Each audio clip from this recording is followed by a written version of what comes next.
Sangza's thoughts swirled, and yet she couldn't push away the odd sensation that had settled in her chest, the warmth of Tyrion's touch, the way he had stayed by her side despite the world burning around them.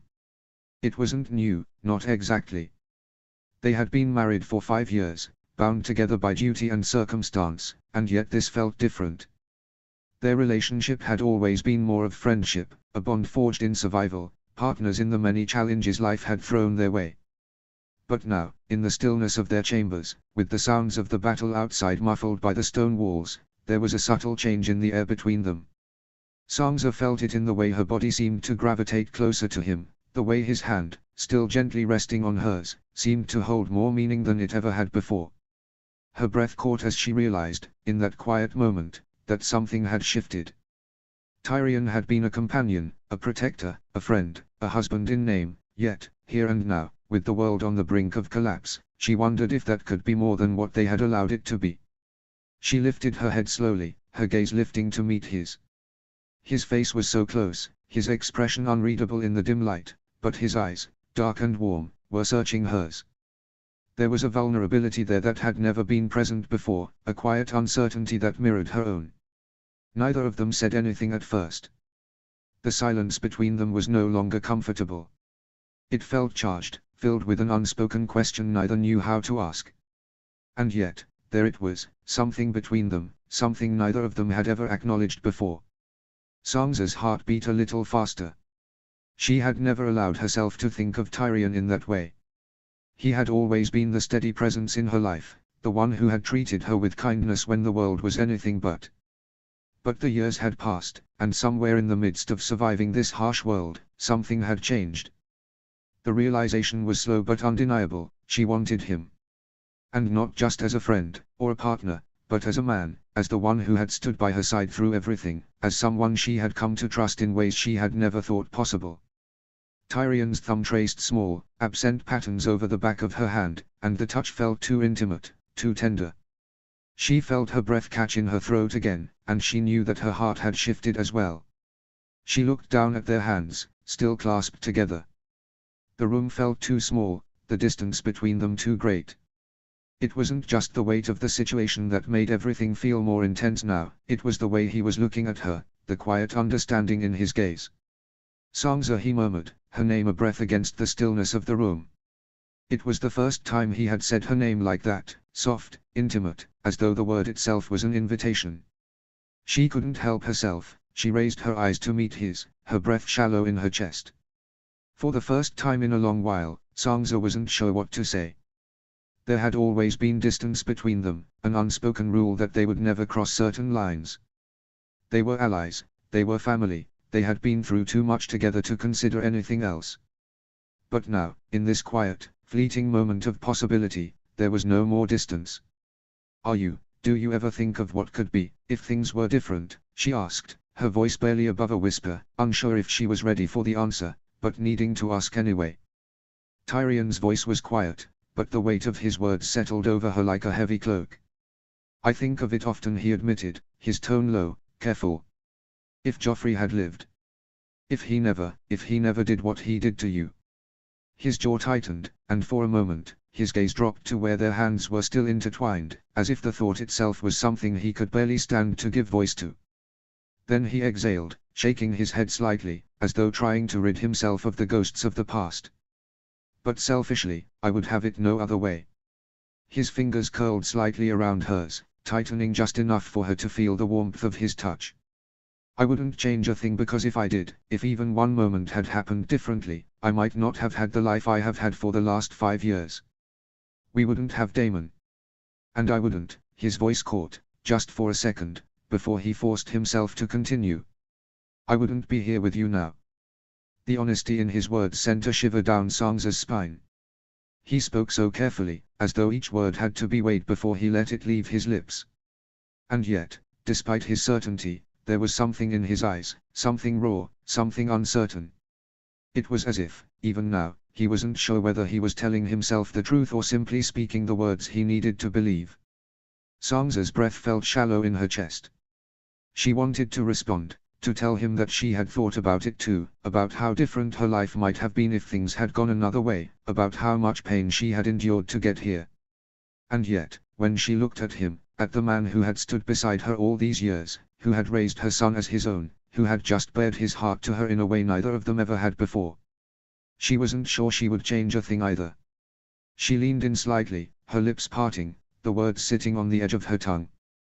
But the moment stretched between them, too heavy, too fragile, and before she could find her voice, before she could think better of it, she felt the pull between them, that quiet, undeniable connection that had always existed just beneath the surface. And this time, she didn't ignore it. Without thinking, without hesitating, she closed the space between them, her lips brushing against his in a kiss so soft it barely felt real. But the way he exhaled against her, the way his grip on her hand tightened just slightly, told her that it was. It was soft at first, tentative, as though neither of them wanted to break the fragile bond that had held them together for so long. But as the kiss deepened, the tension between them shattered. The years of quiet longing, the shared history, the unspoken affection, it all poured into the kiss, a slow burning fire that neither of them had anticipated. When they finally pulled away, it was as if the room had changed, as if they had crossed an invisible line that could never be undone. Sangza's breath came quickly, her heart pounding in her chest, but she didn't regret it. Tyrion still held her hand, his fingers warm and steady against hers, but his gaze was different now. There was something new in his eyes, something deeper than she had ever seen before, something that mirrored the unexpected shift she felt inside herself. He didn't speak at first, only looked at her, as though trying to make sense of what had just happened, as though trying to measure the weight of the moment they had just shared. Sangza's heart was still racing, her breath uneven. She had never imagined this, never once considered that a simple kiss could feel so powerful, so full of meaning. But here they were, on the cusp of something neither of them had ever dared to imagine. Finally, Tyrion's lips parted, and his voice came, soft and low, but heavy with an emotion that made Sangza's chest tighten. "Sangza," he started, his thumb brushing gently across her knuckles. "You have no idea how long I've wanted to do that." The words settled over her like a weight, a quiet confession that seemed to echo in the stillness of the room. Her heart skipped a beat, her mind racing to understand the implications. How long? She thought, her mind spinning, unsure of whether she was ready to face the depth of his words. But there was no hiding from it now. The truth was out in the open, raw and vulnerable between them. Sangza searched his face for some sign, some reassurance that this wasn't just a fleeting moment of weakness, that this feeling they had just shared wasn't something they would both regret come the light of day. But the look in his eyes, his gaze steady, searching hers with that soft intensity, told her everything she needed to know. Why didn't you say something before?" Her voice was barely above a whisper, as though speaking too loudly might shatter the fragile connection they had just forged. She could feel the uncertainty rising in her, a mixture of doubt and longing, but the words tumbled out before she could stop them. Tyrion gave a soft, bittersweet laugh, the kind of laugh that held years of quiet suffering and unspoken desires. He took a slow breath, as if gathering his thoughts, and then met her gaze once more. "Because, it never seemed right. There were always walls between us. Duty, obligation, the things we had to be to each other. A husband, a wife, a father, a mother, our lives were full of roles we had to play, of expectations to meet. And somewhere along the way, I lost sight of what we might have been." He shook his head slightly, as though the thought itself was a weight on his shoulders. Sangza's heart ached with the weight of his words, understanding the quiet pain he had carried for so long, the unspoken longing that had simmered beneath the surface of their marriage for all these years. She had felt it too, hadn't she? That quiet yearning, that longing for something more, something beyond the roles they had been forced into. But she had never allowed herself to admit it, never allowed herself to think beyond the responsibilities that had defined her life. Sangza's breath was unsteady as she pulled back just slightly, her forehead still nearly touching his. The words she wanted to say felt tangled in her throat, heavy with the weight of years unspoken. "I never thought," she began, her voice barely above a whisper. "I never thought we could be more than what we were. I thought it was enough, just being partners, raising Daemon together, surviving together." She let out a shaky breath, trying to make sense of the emotions pressing against her ribs. But now, she shook her head, searching for the right words, for something that would make him understand what she was only just beginning to understand herself. Tyrion studied her carefully, his eyes sharp but guarded, always guarded.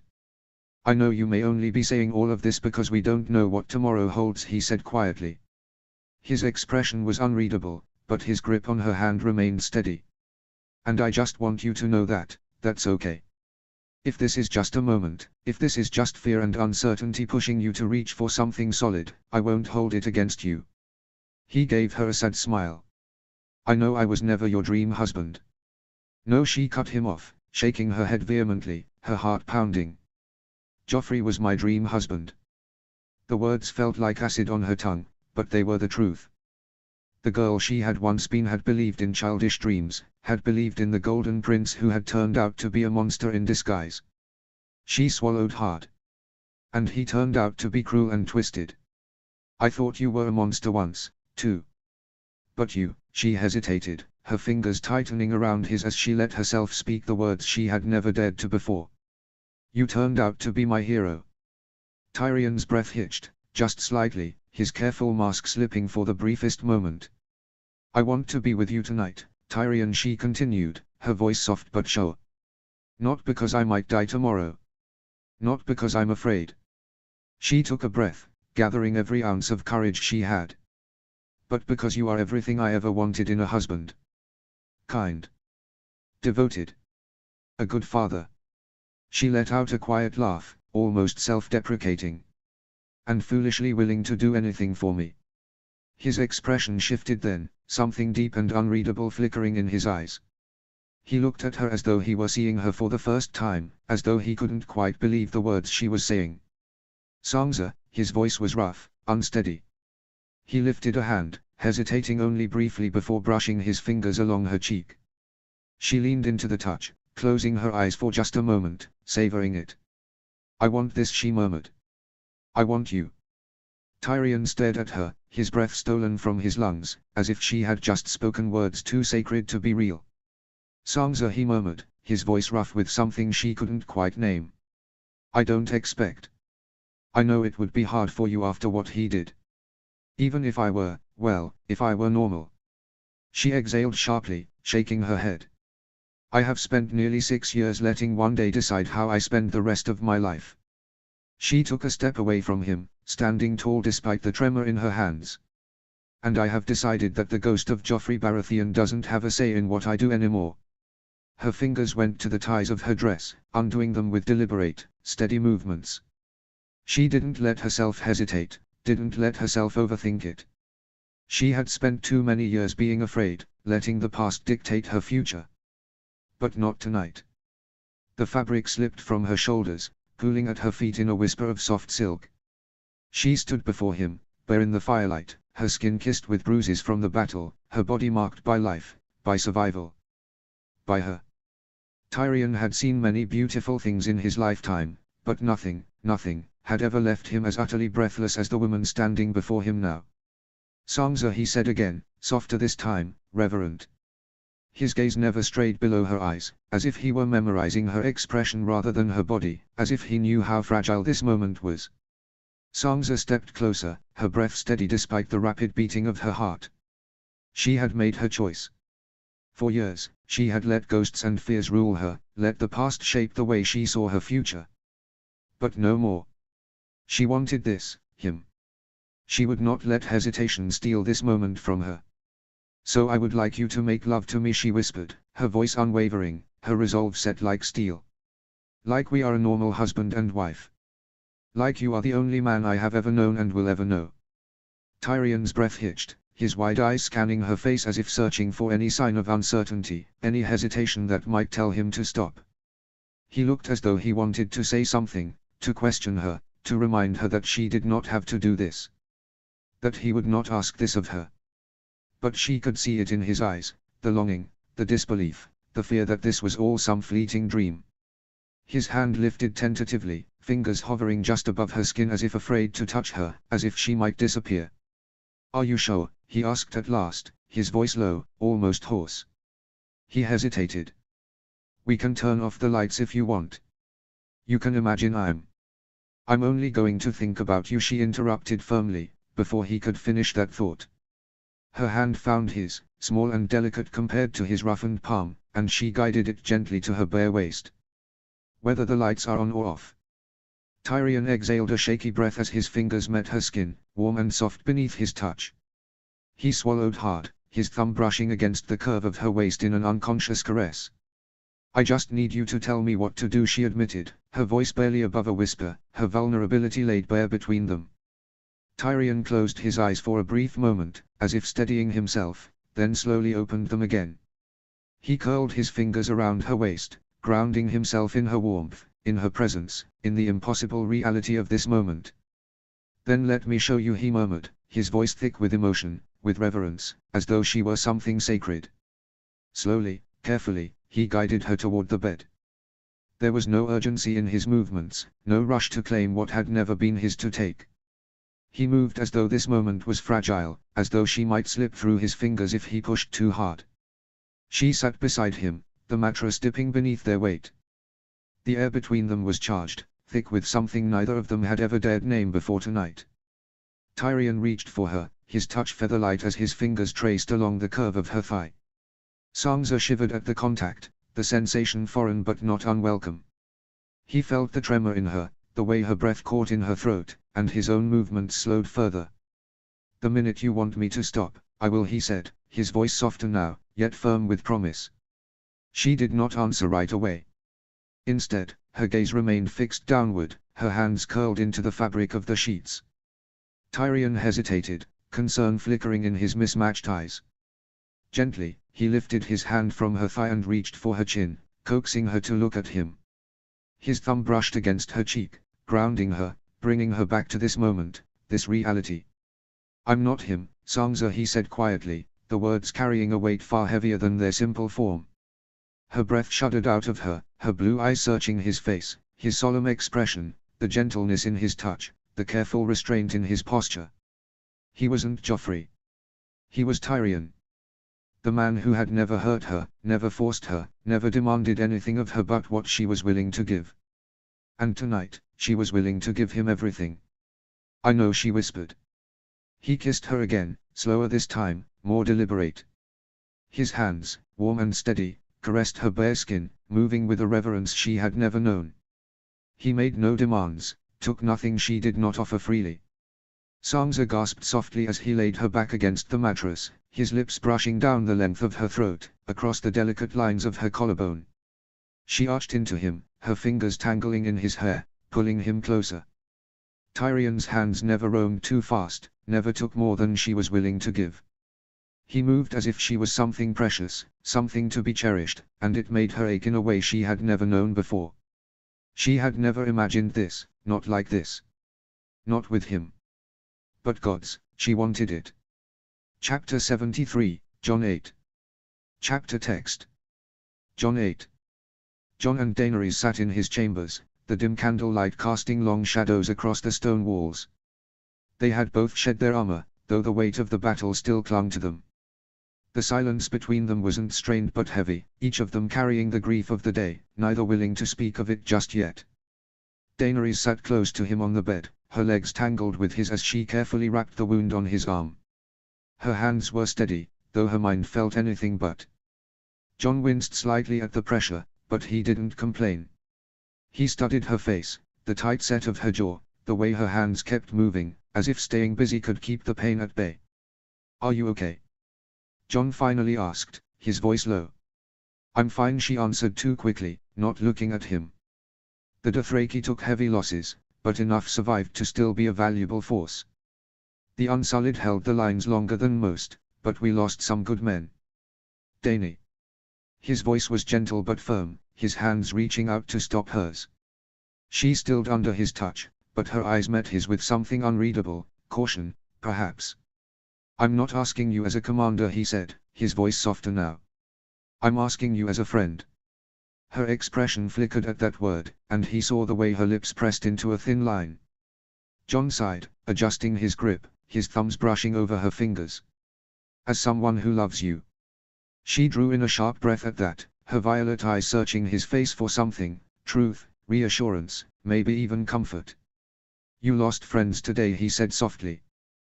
Daenerys let out a shaky breath, as if the words themselves had cracked something inside her. She didn't speak right away. Instead, she looked down at their hands, at the way his fingers laced through hers. "I did," she finally admitted. Her voice was barely a whisper. "I lost people who followed me across the world. People who believed in me." Her throat bobbed as she swallowed. "And I keep wondering, did I lead them to their deaths for nothing?" John shook his head, his grip on her hands tightening as if he could anchor her in place, keep her from slipping into the dark spiral of guilt and grief. "No," he said firmly. Daenerys scoffed, the sound brittle, almost bitter. "How can you be so sure?" Her voice rose slightly, frustration and sorrow bleeding through the cracks in her composure. "The dead are knocking at our door right now, John, while we sit here talking about." She hesitated, her throat tightening around the words she didn't want to say. She swallowed hard, her fingers clenching around his. "Dany," he said softly, "you led your men into battle today. You fought with them, bled with them. And you saved so many lives." He exhaled slowly, his forehead nearly touching hers. "But you can't save everyone." Her hands trembled as she gripped his tunic, her body taut with emotion. "He was my friend. I know. He was one of the first to believe in me." John nodded. "I know." Daenerys swallowed hard, her eyes searching his, as if looking for something, an answer, a reason, a way to make sense of it all. But there was no making sense of war. Of loss. John knew that all too well.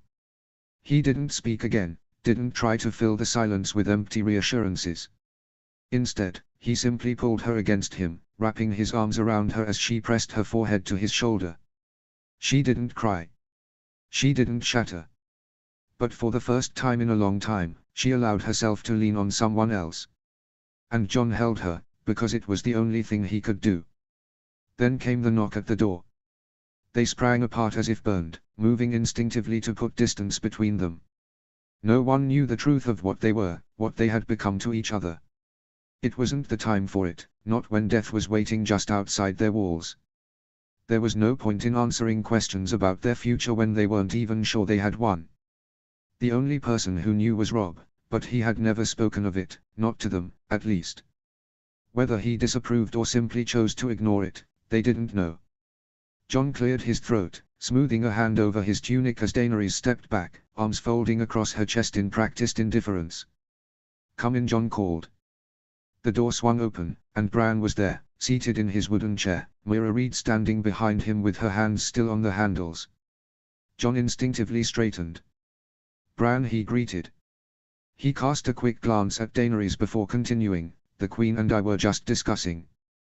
"There's no need to lie, brother." Bran cut him off, his voice even and unreadable. His pale blue eyes flickered between them with quiet certainty. "I know what this is." Meera let out a short laugh, rolling her eyes. "He's a pain these days," she said as she wheeled him fully into the room. "You can't keep anything from him now." Daenerys went still beside John, her posture rigid with tension, but Bran didn't waver. He watched them both with those unnervingly knowing eyes, a boy who had lived too many lifetimes. John shifted where he stood, uneasy under the weight of whatever knowledge his brother now carried.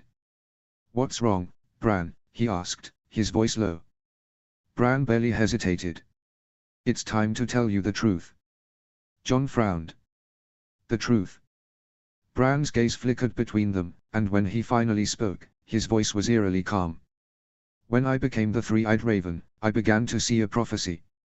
Daenerys narrowed her eyes. "A prophecy?" Bran nodded. "At first, it came to me in pieces. Disjointed, scattered, I would see glimpses of it out of order, others would be missing entirely. But now I see it all. And it began before either of you were born. It began with your true father and mother, Jon. Rhaegar and Lyanna." Jon swallowed hard, but he said nothing. Bran continued. "Rhaegar saw parts of the prophecy himself. He believed that a child of his bloodline, his and Lyanna's, a union of fire and ice, would be the one to end the second long night. But he misunderstood something." Jon clenched his jaw, but it was Daenerys who pressed him. "Misunderstood what?" Bran looked directly at her now. He believed that Jon alone would be enough. That his blood, half Stark, half Targaryen, would bridge the gap. But there was a flaw in his understanding. He did not see that his child, Jon, had neither enough fire nor enough ice in his veins. The Targaryen connection to dragons was too weak to harness their full power, and the Stark connection to the White Walkers was too distant to wield their magic. Jon could feel his pulse in his throat, a low thrum of unease. And what does that mean? That's when the second part of the prophecy took shape. Bran continued, his voice eerily steady, his expression unreadable. A series of events set in motion long before either of you were born. All designed to bring you together. His eyes flickered toward Daenerys. The fall of your family, the deaths of your brothers and your parents, your exile, your marriage to Drogo, and his death, it was all meant to bring the dragons back into the world. And to bring you here in turn. Daenerys stiffened, her lips parting as if to speak, but no words came. Bran turned to Jon. And you, your time at the wall, your death, and your resurrection, they weren't random. It was all meant to strengthen your connection to death itself, to deepen the magic in your blood. You are a bridge between life and death, just as Daenerys is a bridge between dragons and men. And together, the child you create will be the true savior of us all. The one who will bring balance. The child of ice and fire, carrying the magic of both. Jon barely heard the rest. One word was echoing in his mind, drowning out all reason. Child. Daenerys' reaction was just as sharp. She shook her head instantly, her voice dismissive. I can't have children. Bran met her gaze with certainty. You already have one. He's inside you now. The silence that followed was deafening. Jon turned his head sharply to look at her, as if he might somehow see the truth written on her skin. Daenerys herself remained frozen, her expression one of disbelief. That's not possible, she insisted. Bran merely watched her. You were told you couldn't conceive because that was what you needed to believe. But your body is no longer the same as it was. Your connection to the dragons changed you, just as Jon's return from death changed him. The two of you were always meant to create this child. Jon's voice was hoarse when he finally found the words. But, how? Before Bran could answer, Meera rolled her eyes, exasperated. Surely, we don't need to explain to you how children are made.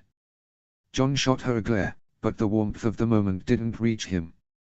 Daenerys met Jon's eyes, searching them for answers, for reassurance, but all she found was the same shock, the same turmoil she felt within herself. Bran's voice was calm, but the weight of his words was unbearable. He is only a spark of life at this moment, he continued, but he will become the greatest man the world has ever known. Jon stepped forward instinctively, placing a hesitant hand on Daenerys' stomach. His palm was warm against her skin, his touch reverent, as if he could already feel the life growing within her. Daenerys let out a shaky breath, looking down at where his hand rested. Could it be true? Could the one thing she had always believed impossible, had mourned as lost, truly be happening? She felt light-headed, overwhelmed, and yet, beneath the fear, there was something else. Something that felt dangerously close to hope. But Bran's voice called them back to the present. You have a decision to make. His expression remained unreadable, but there was something knowing in his gaze. This is where the prophecy splits into two. Jon's hand fell away as he turned to face his brother. What do you mean? Bran's gaze didn't waver. You can leave. The two of you, together. You can go tonight, slip away into the darkness, and never return. The words seemed to echo in the chamber, their weight suffocating. You can raise your son in secret, train him to be a warrior, Bran continued.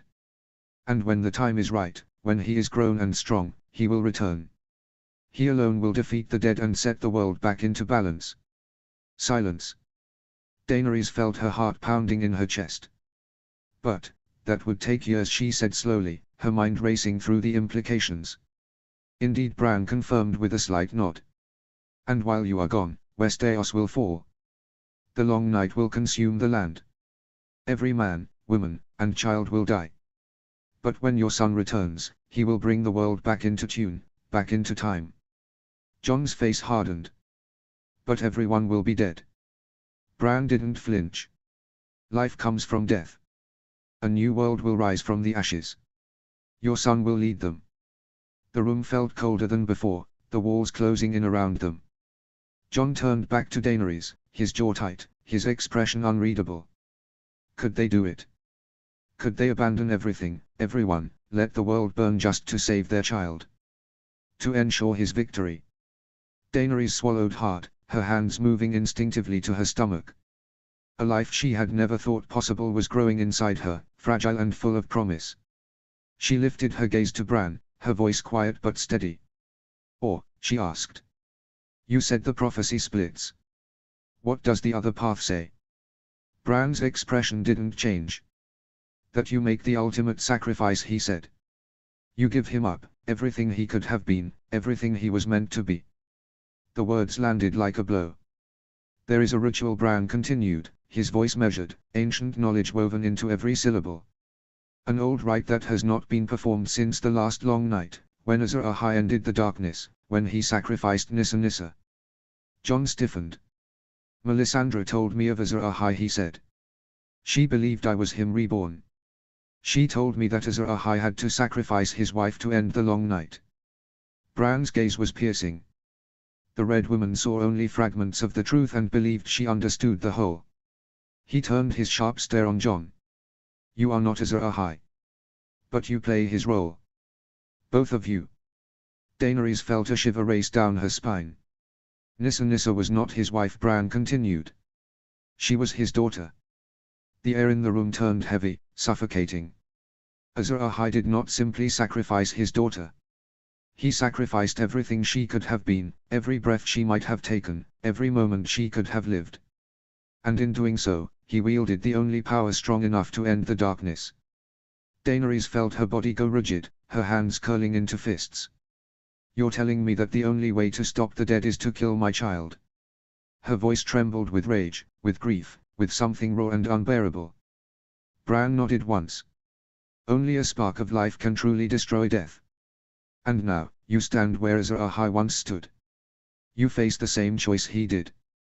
Jon and Daenerys stood frozen, the weight of the prophecy crushing down on them. Their son, or the world. Bran's words hung in the air like a death sentence. The crackling fire in the hearth did little to chase away the chill that had settled deep in Daenerys' bones. Jon clenched his jaw. "There has to be another way." "There isn't," Bran replied simply. "The prophecy does not bend. It does not change to suit your wishes. It has waited for this moment longer than any of us have been alive." Meera, who had been silent, shifted uncomfortably. "We should go," she said quietly, placing her hands on the back of Bran's chair. "You have to let them discuss it." Bran didn't argue. His gaze lingered on them both for a moment longer, calm, knowing, before Meera wheeled him toward the door. "Whatever you choose," he added, pausing in the doorway, "it will define the world for generations to come." And then he was gone, the door closing softly behind them. For a long moment, neither Jon nor Daenerys spoke. The only sound in the room was the distant howl of the wind outside, and the faint echoes of the wounded in the halls beyond. Daenerys let out a slow, shaky breath and turned to Jon. "This can't be real," she whispered, her voice breaking. "How could this be our choice?" Jon ran a hand over his face, his fingers pressing into his temples as if he could force the weight of it all away. "I don't know," he admitted. "I don't," he cut himself off, frustration tightening his shoulders. "It isn't fair." Daenerys let out a hollow laugh. "Fair? Since when has the world ever been fair to us?" She shook her head. "I thought I could never have another child. And now that I finally," she stopped, pressing her hands against her stomach, as if she could somehow shield the life inside her from the cruel fate Bran had laid before them. Jon stepped toward her, his hand hovering near hers, hesitant. "Dany." Her name on his lips almost undid her. She turned to him, her violet eyes shining with unshed tears. "What do we do, Jon?" His throat worked, his own grief barely contained. "I don't know." Her chest rose and fell unevenly. "Bran said we could run. Take our child and leave this place behind." Jon's expression darkened. "And let everyone die." Daenerys flinched, but she didn't look away. "We wouldn't just be saving him, Jon. We would be saving our house. Our legacy. Our family." She took a step closer. "Haven't we lost enough?